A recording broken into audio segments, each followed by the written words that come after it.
열왕기상 19장 1절로 8절 말씀.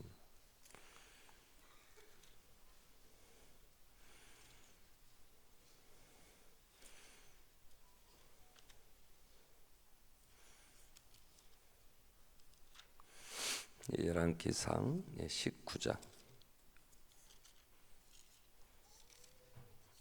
1절로 8절 말씀을 같이 한 절씩 교독하겠습니다. 아비 엘리야가 행한 모든 일과 그가 어떻게 모든 선지자를 칼로 죽였는지를 이세벨에게 말하니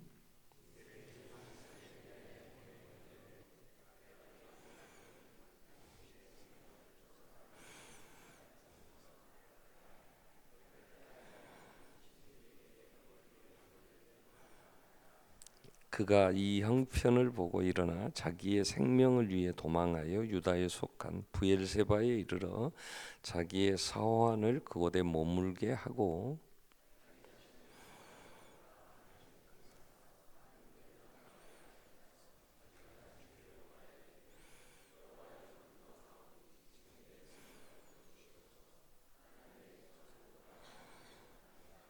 로뎀나무 아래에 누워 자더니 천사가 그를 어루만지며 그에게 이르되 일어나서 먹으라 하는지라.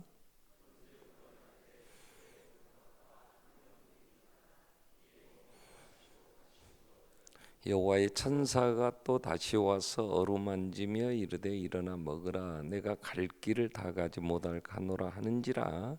이에 일어나 먹고 마시고 그 음식물의 힘을 의지하여 40주 40야를 가서 하나님의 산 호렙에 이르니라. 아멘. 아멘. 이 시간 우리 벌교 소망교회 심하고 계시는 우리 박원영 목사님 나오셔서 말씀 증거해 주시겠습니다.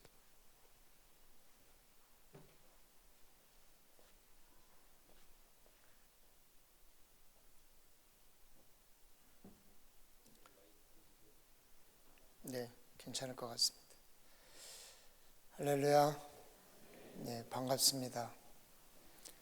또 이렇게 참 제가 모르는 성도님들을 만난다는 게 설레기도 하고 겁도 좀 나고 또 이렇게 귀한 목사님한테 늘 좋은 말씀 들으시는 성도님들에게 어떻게 말씀을 전해야 되나 고민을 많이 해야 될 텐데 갑자기 전화하셔서 저를 시험하시는 것 같기도 하고 살짝은 그런 마음도 있는데 제가 생각하는 거는 말씀이 어떻게 전하든지 은혜 받는 거는 다 각자 자기의 덕목이고 은사인 줄로 믿습니다.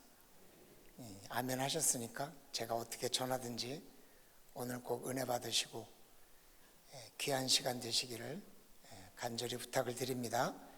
기도드리겠습니다. 사랑의 아버지 하나님, 오늘 귀하고 귀한 교회에 와서 말씀을 전할 수 있도록 허락해 주시니 참으로 감사를 드립니다. 저에게 오늘 귀한 기회를 주셨사오고 성령님께서 부족한 종을 사용하시겠다 하셨사오니 하나님의 은혜로 여기 모인 모든 성도님들이 각자 필요한 말씀으로 은혜를 받아 하나님의 산 호렙에 이르는 데 부족함이 되지 않도록 도와주시옵소서. 예수님의 이름으로 기도드리옵나이다. 아멘. 저희 아버님께서 시골에서 목회를 하시는데 하루는 한 권사님이 오셔서 목사님, 제가 작정 철야 기도를 40일 하랍니다 그러시더래요. 그런데 그 권사님이 이렇게 허리가 구부러져 가지고 제대로 피지도 못하는 그런 권사님이고 나이가 많아서 갑자기 무슨 생각이 드냐면 철야 기도하다가 돌아가시면 어떡하지 하는 걱정이 팍 오더래요. 그래서 권사님, 철야 기도하지 말고 그냥 새벽 기도 합시다. 그런데 굳이 철야 기도를 한다고 짐을 싸가지고 와서는 기도해 달라고 해서 목사님 아버님 이제 기도를 해드렸는데 기도를 해드리고 사택으로 들어가려니까 발걸음이 안 떨어지더래요.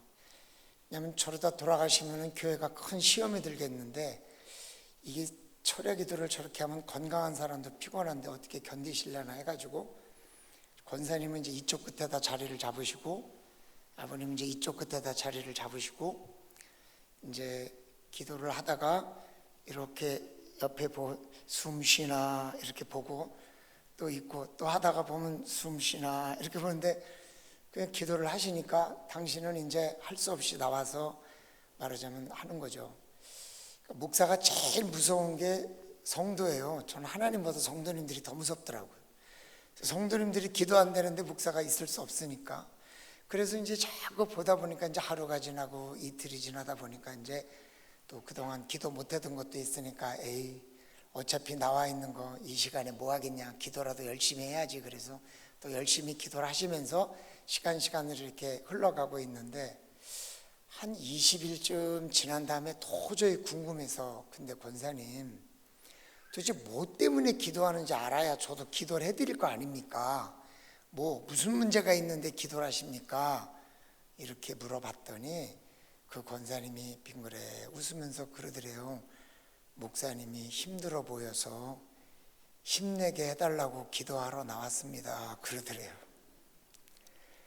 아니 힘내면 그냥 집에서 편안히 주무시게 하지. 나와가지고 기도를 하면서, 근데 가만히 생각해 보니까 그 권사님이 기도로 힘을 얻어서 기도를 옆에서 같이 하다 보니까 성령의 힘을 얻고 그래서 새 힘을 얻었다는 말을 하면서 참 그 권사님이 고맙다 하는 이야기를 하셔요. 이 이야기를 들으면서 우리 성도님들은 어떤 생각이 드시는지 모르겠어요. 목회도 아무런 힘도 안 드는 것 같지만 사실 어쩔 때는 막막하기도 하고 어쩔 때는 답답하기도 한데, 그때 어떤 성도는 전혀 몰라, 관심도 없고 목사님이 힘든지 어디가 아픈지 전혀 관심이 없어요. 그냥 자기 은혜 받고 나가면 만세 만만세라, 그러니까 그냥 아무 관심도 없고 그저 와서 예배드리고 은혜 받고 가시는 분이 있더라고요. 어떤 분은 또 예민해서 알긴 알아. 우리 목사님 어째 오늘 목소리가 조금 가라앉았다, 힘이 없다, 걸음걸이가 어떻게 좀 약간 좀 어설프다, 뭐 이렇게 알긴 아는데 거기가 끝이요. 그냥 힘드신가 보다 하고 많은 분들이 있고, 근데 반면에 목사님 보러 대라 뭐라 그러는 사람이 있더라고요. 저에게 목사님 왜 이렇게 힘이 없습니까? 힘 좀 내세요. 목사님 이렇게 건강이 그러십니까? 건강하게 좀 잘 관리하셔야죠. 이러고 오히려 대래 날 보러 뭐라 그러는 사람이 있어요. 반석교회는 그런 분이 없기를 간절히 소망합니다. 그 제일 힘들어요. 근데 어떤 분은 스스로 어떻게 도울 수 있을지 기도하며 나가는 분이죠. 이 권사님처럼 그 힘들고 꼬부랑 할머니가 누가 보면 오늘 내일 할 것 같은 분이라도 목사님이 힘든 것 같으니까 기도로 힘을 내드리기 위해서 철야 기도를 작정을 하고 하나님 앞에 힘을 내라고 하는데 어느 목사님이 그 과정에서 힘이 안 나겠어요. 그러니까 내가 뭘 도와드릴 수 있을까, 뭐 하나라도 그렇게 뭔가 이렇게 도와주는 그런 분들도 있더라고요. 근데 목사님은 고사하고 어쩔 때는 나도 힘들 때가 있어요. 제가 아니라 우리 성도님들이 그잖아요. 이제 2019년도 11월쯤 되면 야 힘들다, 1년을 진짜 죽을 똥살똥 사역을 하면서 나왔는데 내년엔 결단코 목사님한테 말씀드려서 사역을 빼달라고 하리라, 그런 사람도 있을 테고, 말을 못하면 좀 멀리 이사 갔다 핑계대고 이사 갔으니까 안 됩니다라고 말해야지 하는 사람도 있을 테고, 목사님은 목사님대로 힘들어도 기도해서 이겨나간다 그러지만 성도들도 사실은 어쩔 때는 지치기도 하고 힘들기도 해서 한 이때쯤 되면 다들 우리 성도님들이 목사님의 눈을 피해서 다닌다 그래요. 눈 마주치면 뭐 맡길까봐 살살 피해 다니고 축도 끝나기 전에 얼른 가버리고 전화 오면 모른 척하고 안 받고, 아주 대놓고 저한테 어떤 분은 그러더라고요. 이때쯤 목사님이 전화 오면 안 받는 게 지혜로운 거래나? 그 진짜 지혜로운 건지 뭔지 모르겠어요.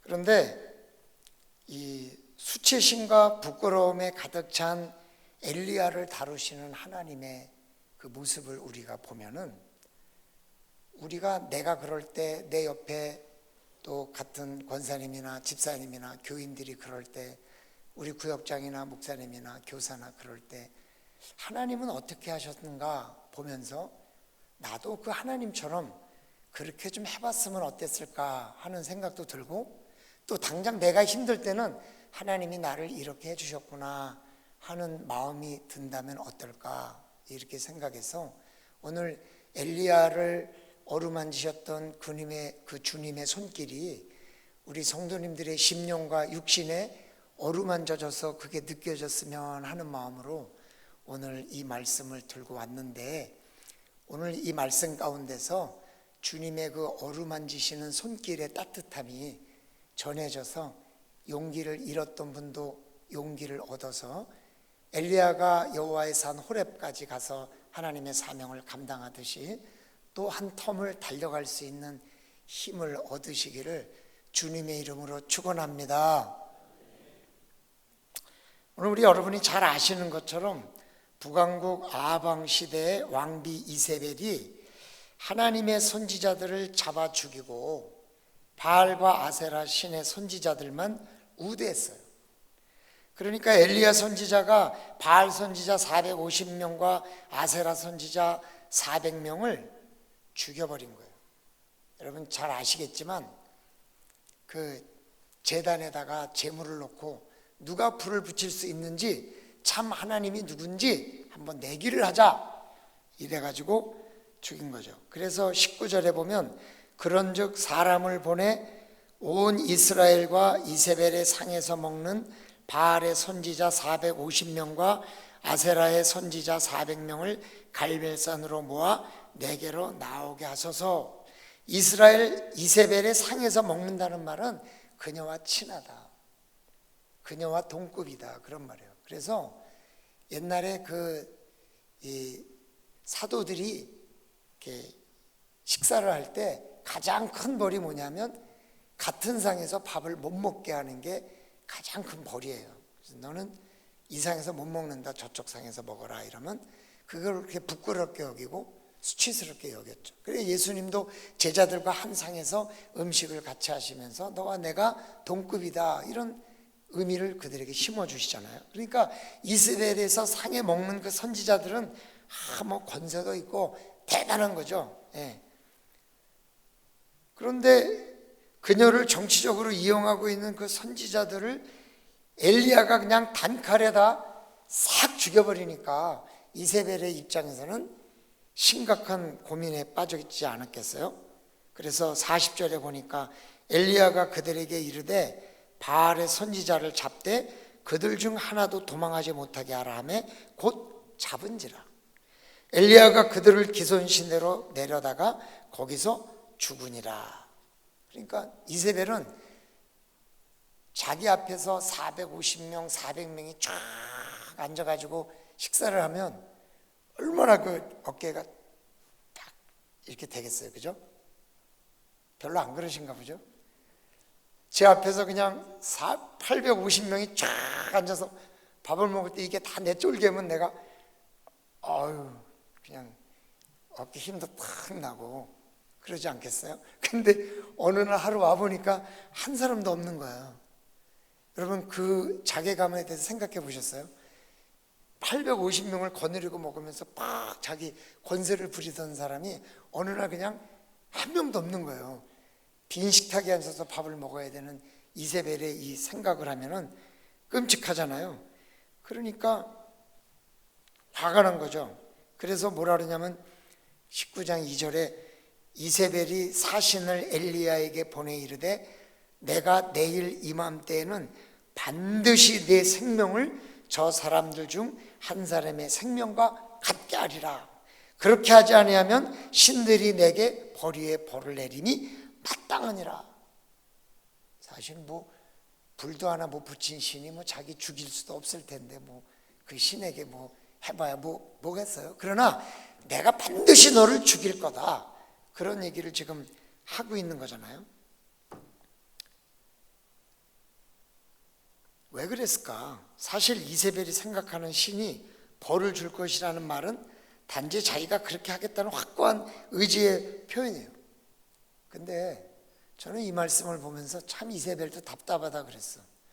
뭘 사신을 보내서 내일 죽일 거다 그래. 그냥 죽이면 되지. 예? 이세벨의 권세로 아니 선지자 800명을 앞에다 놓고 밥을 먹을 정도로 권세가 있던 왕인데, 여왕인데 뭐 여왕이나 다름없죠. 그냥 한 10명쯤만 보내도 엘리야는 죽겠구만. 근데 뭘 내일 꼭 죽일 거다 그럴 필요가 없잖아요. 그냥 죽이면 되지. 저 같으면 바로 그냥 보냈어. 바로 그냥 잡아다 죽였어. 그럼 뭐 그냥 놔둬요. 그런데 이 이세벨도 사실 약간 겁이 나는 거죠. 예? 아니 자기 선지자를 단칼에다 죽였는데 아무리 권세가 있어도, 죄송합니다 이런 말 써도 우리 반석교회 되는지 안 되는지 모르겠는데 쫄은 거 아니겠어요? 그죠? 완전히 쫄은 거지. 그러니까 죽이지는 못하고 내일 내가 죽이겠다 이렇게 얘기했단 말이에요. 이렇게 이세벨은 지금 분노하고 있어요. 그러면 저도 이세벨이 지금 죽이지 않고 내일 죽이겠다고 하는 말은 이세벨이 겁을 먹었구나라는 게 느껴지는데, 저도 엘리야가 몰랐겠어요? 그러면 엘리야가 당당히 그래 내일 와서 죽이려면 죽여봐라, 네가 용기가 있으면 한번 와봐라, 나는 하나님 앞에 기도해서 네가 오다가 죽으라고 내가 기도하겠다, 좀 그렇게 할 것 같은데 그 말을 듣고 엘리야가 겁이 났단 말이에요. 참 이게 750명, 850명의 선지자를 죽였던 그 엘리야가 이 소식을 듣고는 겁이 났어요. 어쩔 때는 이 말이 좀 이해가 안 가요.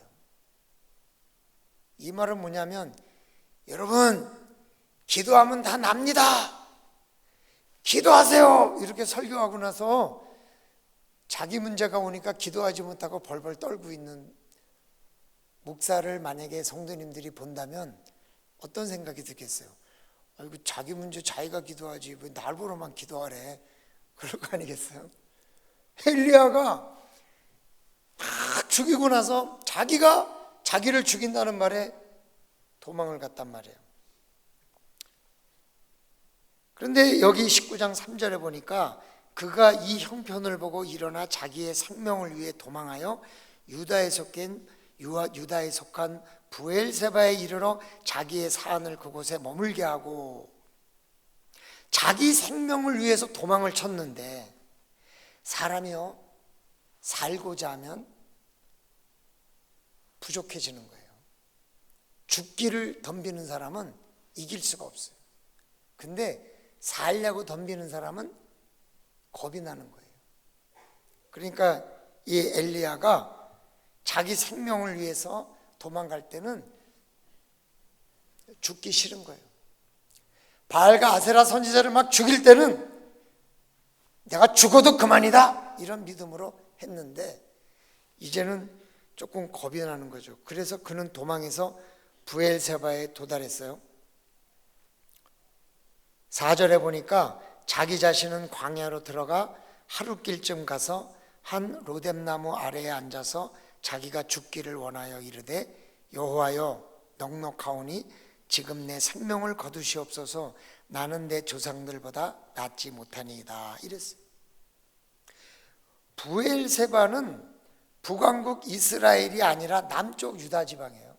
그러면 북왕국 유다에서 직선거리로 계산해봐도 약 160km 정도 돼요. 그러면 하루에 보통 40km를 걷는다 해도 지금 죽을까봐 겁이 나서 도망가는 사람이 천천히 가다 쉬다 갔다 냅다 다름질해서 도망갔다, 몰라요? 지금 죽을까봐 도망가는 사람이 천천히 쉬엄쉬엄 갔다 냅다 도망갔다.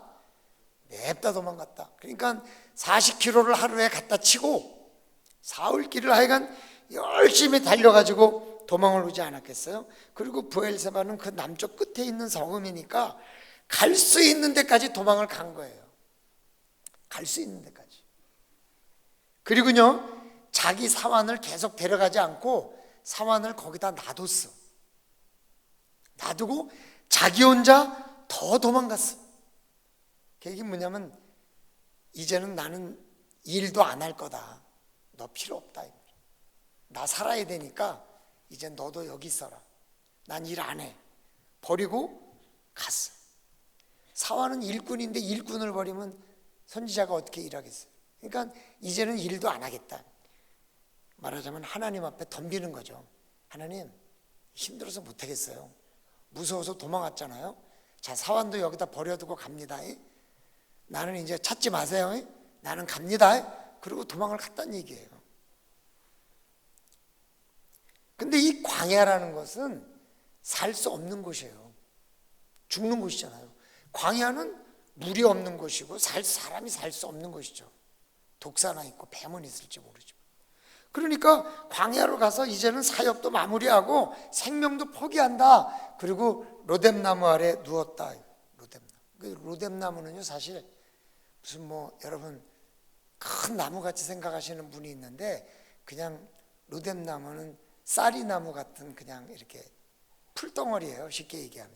그러니까 제 키 정도 되는 풀덩어리가 이렇게 있는데, 해가 비치니까 이제 그늘, 그 뒤쪽에 그늘이 있으니까 여러분 한번 로뎀나무 앞에 아래 가서 직접 누워보세요. 성지순례 가서 광야 체험을 하면 그 로뎀나무 아래 누워볼 수 있는 기회가 가끔 있는데, 그 로뎀나무에 놓으면 다리 펴고 못 누워요. 왜냐하면 그늘이 그렇게 길질 않아. 무슨 우리나라 무슨 느티나무나 무슨 그런 나무가 아니라 그냥 풀떡이기 때문에 거기 그늘 아래 누우려면 이렇게 웅크리고 누워야 돼, 쭈그리고. 예? 근데 그게 해가 비치면은 따갑잖아요, 이스라엘은. 그늘이 비치면 시원하단 말이에요. 그럼 시원한데 누우려면 가능한 한 내 몸을 그 그늘 안에 우겨 넣어야 돼요. 그러면 다리를 쭉 뻗고 팔을 쭉 뻗고 하는 게 아니라 웅크리고 그 나무 밑둥지에 그늘이 동그랗게 있는 데에다가 하여간 넣어야 돼요. 예? 그 한번 넣어보세요. 재밌어요. 이렇게 동그랗게 쳐놓고 거기다 한번 누워보세요. 딱 누워있으면은 시원해요. 그리고 바닥은 차니까. 왜냐하면 그늘이 있는 땅은 차거든요. 해가 있는 땅은 모래니까 뜨거워요. 그런데 그늘이 있는 땅은 시원하거든요. 그러니까 거기에 이렇게 눕는 거죠. 이렇게 눕고 이제 웅크리고 누운 거예요. 자, 여러분, 선지자들을 막 죽일 때는 얼마나 놀라웠는데, 그 이세벨이 말도 안 되는 말로 협박 한마디에 완전히 겁을 먹고 그냥 사흘길을 냅다 도망쳐가지고 그 로뎀나무 그늘 아래 웅크리고 앉아가지고 겨우 잠이 들었어요. 여러분 어때요? 이 상상을 해보면 엘리야가 참 불쌍하지 않아요? 난 참 불쌍해 보이더라고. 기왕 누우려면 저 바위 밑에 눕든지 아니면 땅을 파고 어떻게 하든지 하지. 그래, 그 숲을, 말도 안 되는 그 로뎀나무 그 숲을 아래 이렇게 웅크리고 앉아가지고. 그리고 하는 얘기가 뭐냐면, 죽겠습니다 주님, 죽여주세요. 네? 여러분은 교회 일하다 힘들면 가면 그만이죠? 안 그러신 분들처럼 그러신. 목사는 사역을 하다가 힘들어도 갈 수가 없네. 그냥 갈 수가 없잖아요. 그러면 하나님, 사역을 그만두긴 해야 되겠는데 나 못하겠는데 차라리 죽여주세요. 그런 기도 해보셨어요? 진짜 너무너무 힘들 때는 그냥 차라리 죽여줬으면 좋겠어. 그러면 그냥 안 해도 되니까. 예? 저는 상담을 하는 사람이에요. 상담사인데, 목사이기도 하지만 상담사도 해요. 근데 어떤 사람이 상담을 하는데 내가 목사인지 몰라요. 목사라는 거 밝히면 상담하다가 도망가니까 목사라고 안 하고 하는데, 가끔 이제 신앙인이 와요. 그런데 자기 죽었으면 좋겠대요. 그러면 제가 뭐라 그러냐면 죽어. 그렇죠. 상담소 그렇게 힘들면 죽어. 막 그러거든요. 근데 죽을 수 없대요. 왜 그러냐니까 자기는 교인이래. 그래서 지옥 갈까 봐 자살을 못 한대. 그러면 어떡할 건데? 그러니까 누가 자기를 죽여줬으면 좋겠대요. 죽여줬으면. 그래서 일부러 차들이 쌩쌩대는 새벽에 중앙선을 막 걸어가 본 적도 있대요. 누가 와서 나를 좀 쳐달라고. 얼마나 삶이 고통스러우면 죽지는 못하고 죽여달라고 하겠어요. 근데 목사로서 사역을 하다가 생각처럼 사역이 안 풀려서 고민은 되는데 성도야 안 되면 떠나면 그만이고 부목사님이야 안 되면 교회 바꾸면 그만인데 담임 목사는 바꿀 수가 없으니까 정말 엎드려서 기도할 때 주님 난 엘리야 심정이 이해가 돼. 여러분 이해가 안 될지 모르겠는데 난 이해가 돼. 차라리 죽여달라 그래요. 그리고 거기 누워있는 그 웅크리고 있는 모습이 불쌍하면서도 난 이해가 돼요. 너무 안 됐으면서도 나는 공감이 돼. 얼마나 힘들면 저러고 죽여달라고 차라리 하고 있을까. 근데요 거기에 하나님이 어떻게 해결하시는가. 천사가 거기를 찾아오는 거예요. 천사가 그를 어루만지며 그에게 이르되 한번 따라서 해보세요. 일어나서 먹으라. 여러분 한번 이 말씀을 상상해보세요. 지금 죽기를 청하면서 로뎀나무 밑에서 쭈그리고 앉아있는 엘리야에게 천사가 와가지고 어루만지면서 일어나 먹어! 그랬겠어요? 야 일어나 먹어 이놈아! 그랬겠어요?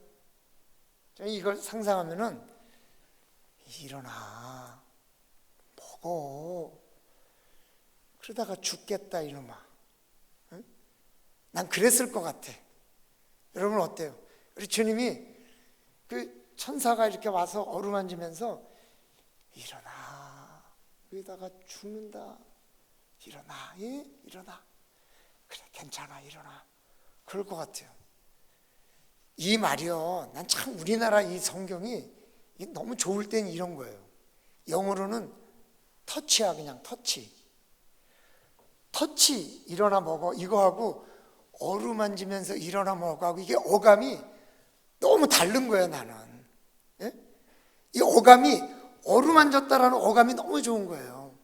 그래서 내가 이 어루만지다라는 걸 이렇게 상상하면서 그때를 상상해 보니까 여기 우리 어린애들은 잘 모르겠지만 옛날에 배가 아파도 먹일 약이 없으니까 엄마가 배를 쓰다듬으면서 엄마 손이 약손이다 먹고 나아라 그러면서 비벼줬던 그 어루만짐 같은 거. 예? 어디 갔다 힘들게 일하고 돌아왔을 때 아유 수고했다 그러면서 안아주면서 등을 투덕투덕 두드리면서 때로는 등을 이렇게 쓰다듬어 주잖아요 부모님이. 그 어루만지는 거 잘 이해가 안 되는가? 천사가 엘리야가 이렇게 죽으려고 누워있을 때 와가지고 그걸 어루만지면서 일어나 너 그러다 죽겠다 이놈아 일어나라. 응? 근데 엘리야가 그럴 때 일어나지 않고 아이 그래도 싫다 이거예요. 그래도 싫어 나는 안 일어나. 왜? 죽을까 봐 겁나거든. 그러니까 그래도 안 일어나. 그러니까 천사가 또 두 번째 또 왔어요. 저 같으면 그냥 두 번째 왔을 때는 일어나려면 일어나야지. 아니 내가 일어나라는 말도 안 들려? 그럴 것 같은데 또 와서 어루만지면서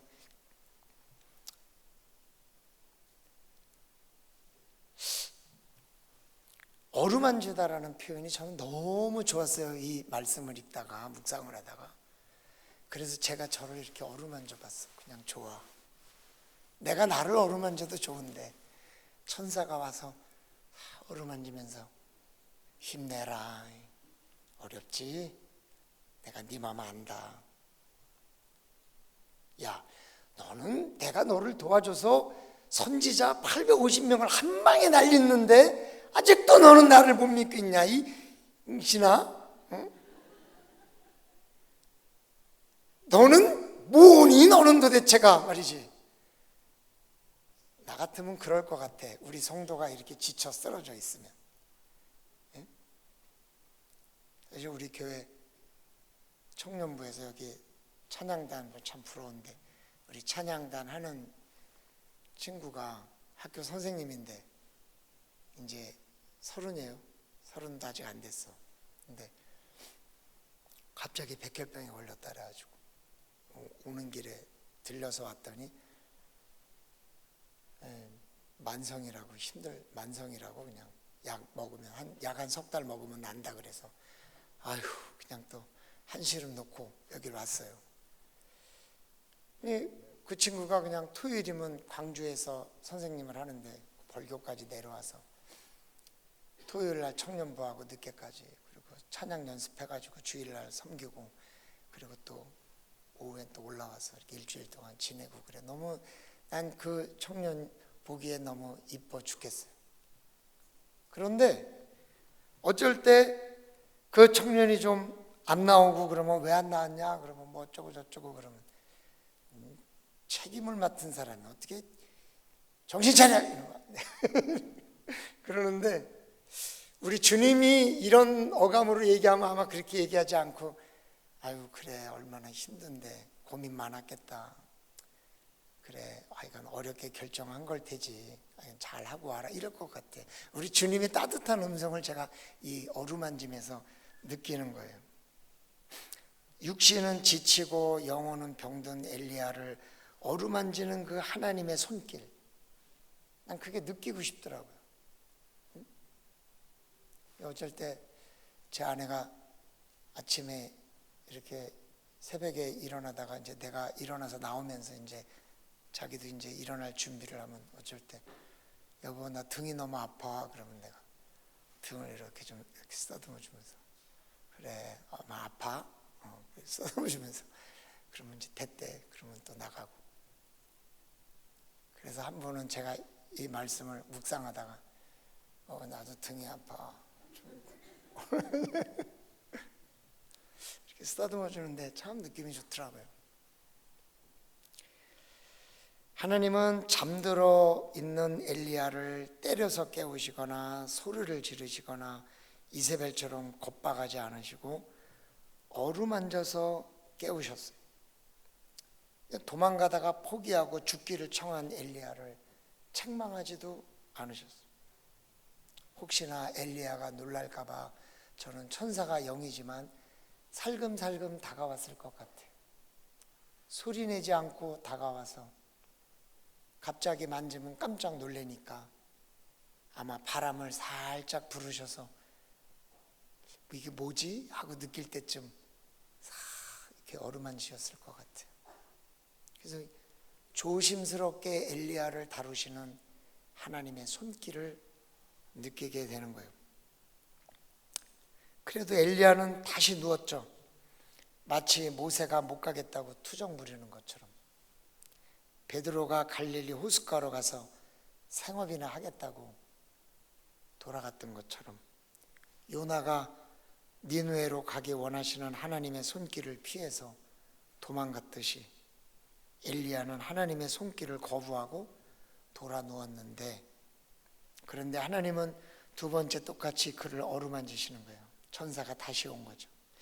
어쩌면 다른 천사일 수도 있고 같은 천사일 수도 있고 아니면 갔다가 다시 온 곳일 수도 있고, 어쨌든 또 와서 엘리야를 똑같이 어루만지시는 그 하나님의 손길 속에서 하나님의 사랑하심과 하나님의 기다리심이 느껴지는 거예요. 그래, 힘들지? 괜찮아.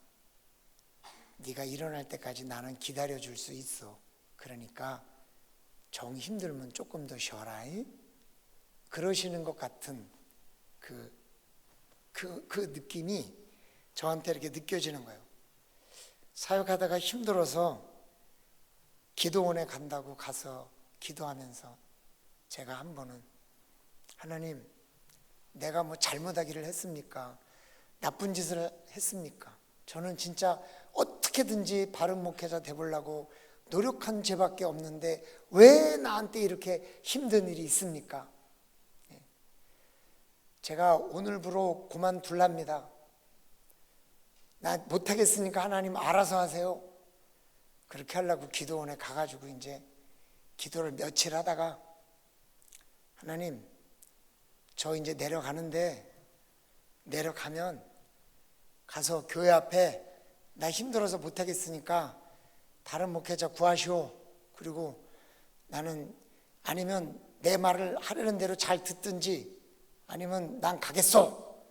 이렇게 하겠다고 하나님한테 일방적으로 선포를 하고 이제 기도원에서 내려오기 전에 기도하러 가서 이제 마지막 내려가겠다고 신고를 하는데 하나님 뭘 하시냐면 너를 목사로 만든 게 누구냐 그렇게 물으셔요.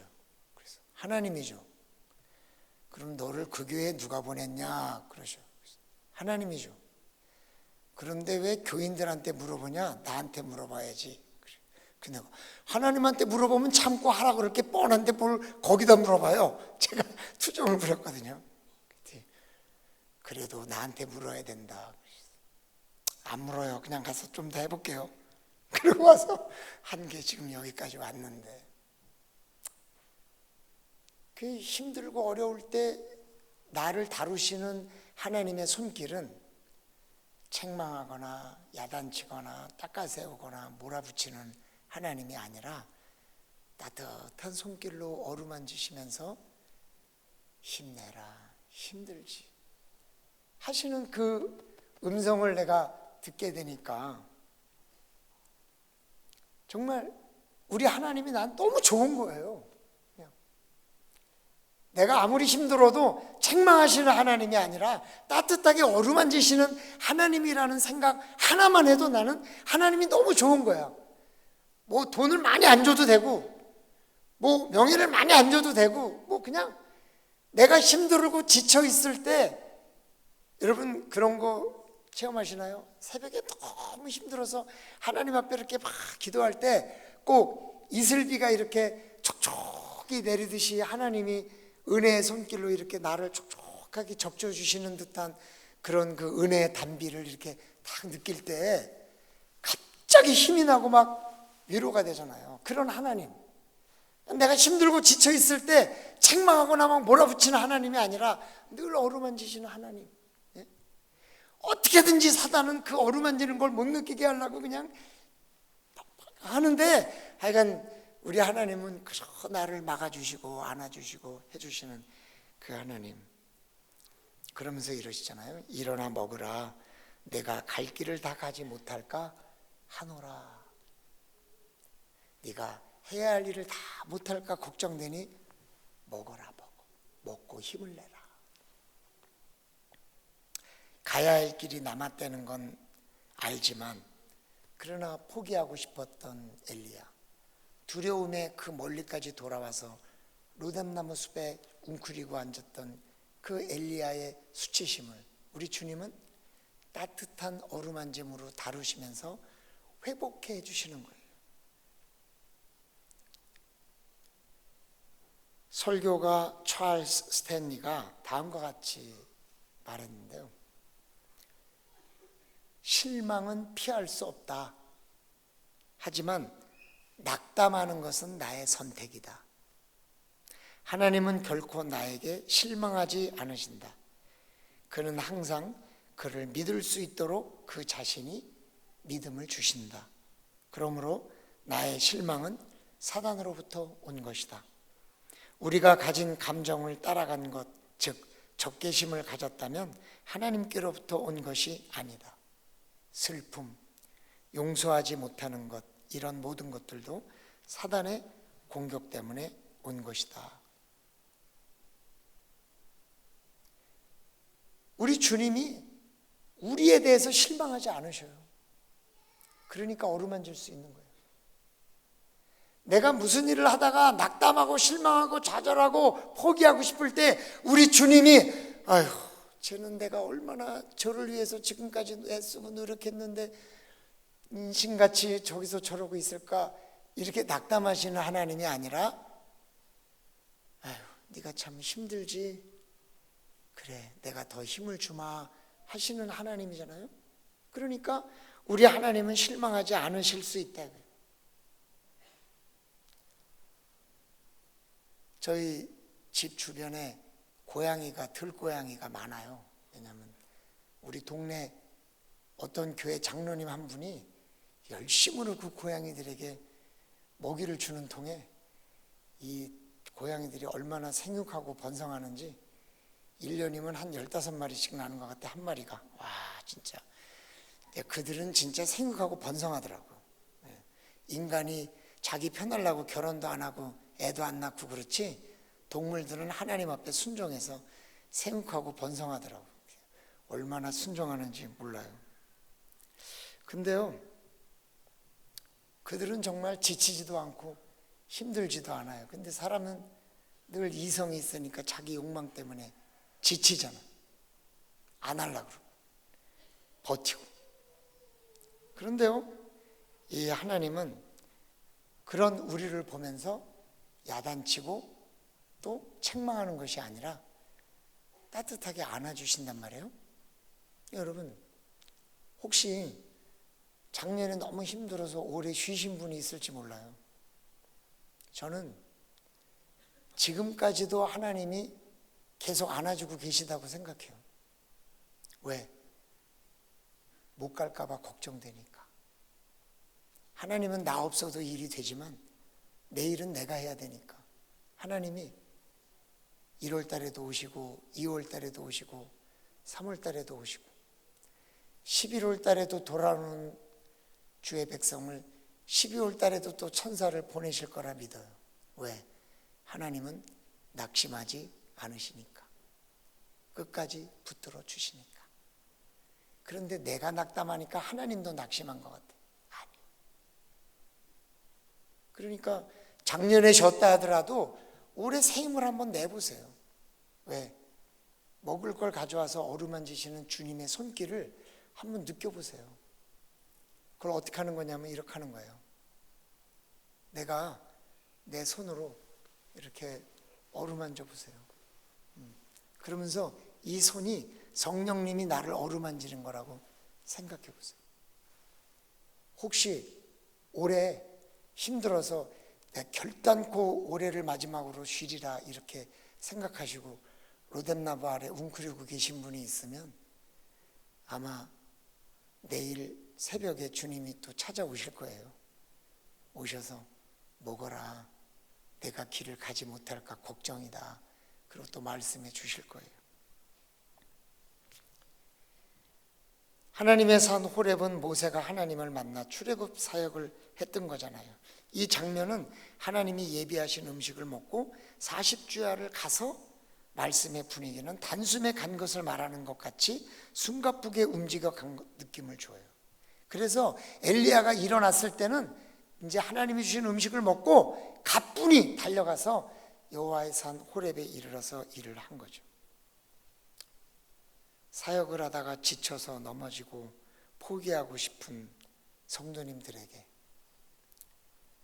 정말 모든 것을 포기할 정도로 힘들고 여기저기서 포기하고 싶다는 말도 들리고 교회에 대한 사명을 포기하고 누워있는 영혼들도 보이고 1년을 달려오면서 내년에 무엇을 해야 할지보다는 내년에는 쉬어야지 올해까지만 해야지 도망가서 돌아놓은 우리를 포기하지 아니하시고 천사를 보내서 우리를 어루만지시면서 먹을 걸 주시면서 얘야 사역을 마치지 못할까 걱정이니 먹고 힘을 내라 하시는 그 주님의 따뜻한 음성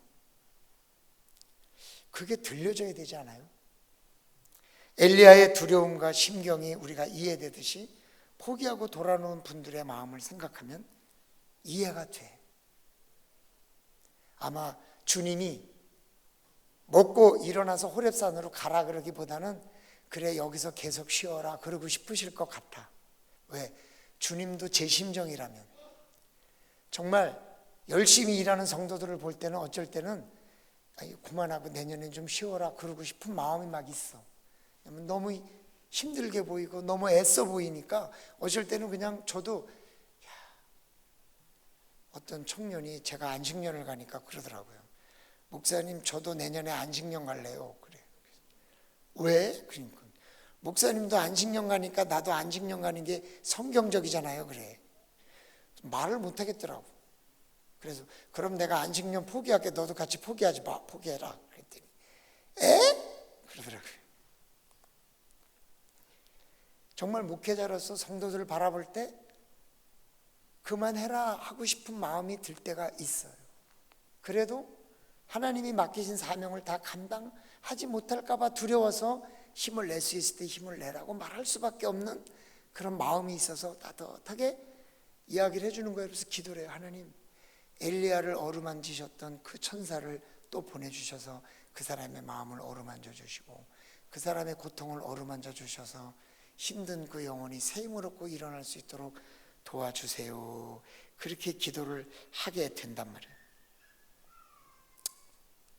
어쩌면 엘리야가 그 은혜를 못 느끼고 계속 자빠져 있으면 아마 3번도 보내고 4번도 보내고 5번도 보내면서 일어날 때까지 그를 어루만져 주셨을 것 같아. 그러니까 여러분, 주님이 계속 어루만져 주신 게 좋다고 생각되면 계속 개겨요. 이런 말 하면 안 되나. 그러면 주님이 계속 가서 어루만지실 거예요. 그러나 주님이 주신 음식을 먹고 호렙산으로 달려가고 싶다면 오늘 어루만지시는 그 주님의 손길을 좀 느끼고 일어났으면 좋겠어. 지쳐있기보다는 힘을 냈으면 좋겠어. 어렵다고 포기하기보다는 용기를 냈으면 좋겠어. 그게 목회자의 마음이고 그게 하나님의 마음이고 그게 천사의 마음이고 그게 성령님의 마음이란 말이에요. 말할 수 없는 탄식으로 우리를 기도하시는 성령님이 하실 일이 뭐겠어요? 천사를 보내서 우리를 어루만지는 거죠. 그러니까 여러분, 아직도 준비가 덜 됐다고 생각하지 마시고 주님이 주시는 음식을 먹고 힘을 한번 내봐요. 우리 주님은 나를 실망하지 않으시고 오늘도 부르고 계세요. 오늘도 천사를 보내서 어루만져 주세요. 여러분, 혹시 옆에 앉아 있는 분이 좀 등을 쓰다듬어도 될 관계가 되시면 한번 이렇게 쓰다듬어 줘 보세요. 응? 한번 이렇게 쓰다듬어 줘 보세요. 정말. 제가요, 여러 교회에서 이렇게 해봤는데요, 이렇게 할 때 성질 내는 분을 내가 못 봤어. 다 쓰다듬어 주면 좋아해. 예? 오늘도 집에 가시면 공부하는 자녀 천사의 마음을 가지고 한번 이렇게 어루만져 줘요. 네가 수고한다. 아마 오늘 목사님이 할 수만 있으면 다 여러분 어루만져 주고 싶으실 텐데 너무 많으니까 내가 대신하는 거예요. 옆에 사람을 한번 이렇게 어루만져 줘 보세요. 관계 이렇게 좀 그러면서 그 어루만질 때 주님의 어루만짐을 좀 느껴봐요. 이렇게. 응? 사랑하는 성도 여러분, 제가 말씀을 준비할 때 저는 교회가 이렇게 클 때는 나는 목사님을 좀 어루만져 드리고 싶었어. 교회가 이렇게 클 때는 정말 목사님이 얼마나 고생하시고 얼마나 힘들었는지 나는 알아. 여러분은 몰라도 난 알아. 이게 쉬운 게 아니에요. 이게 뭐 그냥 거저댔다고? 어떤 그렇게 얘기해. 그렇잖아요. 그런데 뿐만 아니라 여기 제가 잘 모르지만 장로님들도 계시고 정말 개척 때부터 지금까지 함께 달려온 권사님들도 계실 텐데 그분들도 이게 보통 고생해서 된 일이 아니에요. 그리고 이런 교회 분위기는 또 뭐 구역장이라는지 목자라는지 모르지만 또 그 돌보고 주일학교 교사들이 또 아이들 돌보고 교사들이 돌보고 우리 찬양단하는 팀이 여기 쫙 나와 있지만 얘네들이 가만 놔둬도 나오나? 다 뭐 전화하고 돌보고 뭐 해야 나오지? 하여간 거저되는 건 하나도 없는데 교회 규모가 클 때는 그만큼 고생했다 그 생각이 저는 쿡 들었고 그래서 주님의 어루만지심을 좀 나는 느끼게 해주고 싶다, 그런 마음이 들어서 이 말씀을 택하고 오늘 전했습니다. 사랑하는 성도 여러분, 힘드시죠? 거짓말하지 말고 사실대로 얘기해요. 힘드시죠? 목사님 보고 계시니까 말은 못하겠죠. 우리 주님이 오늘 예배 시간에 여러분들을 다 만져주셨습니다. 할렐루야. 그 어루만지심을 느끼시고 또 힘을 내셔서 2020년도도 또 힘을 내서 교회가 더 하나님의 사명을 잘 감당하는 교회가 될 수 있는 그런 놀라운 은혜가 있기를 주님의 이름으로 축원합니다. 하나님 정말 수고